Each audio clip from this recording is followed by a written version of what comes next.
ಅಲ್ಲಿ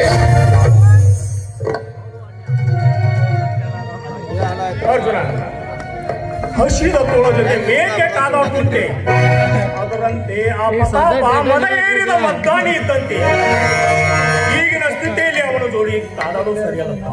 ಬಿಟ್ಟು ಬಿಡುವ ನಿನ್ನ ಹಠವನ್ನು. ಇಲ್ಲ, ನಾ ಇಲ್ಲ. ಈಗ ಹೇಳು, ಏನು ಮಾಡಲಿ ಆ ಕೆಟ್ಟ ಕುಲದ ಕೊಂಡೆ ಪ್ರತಾಪ?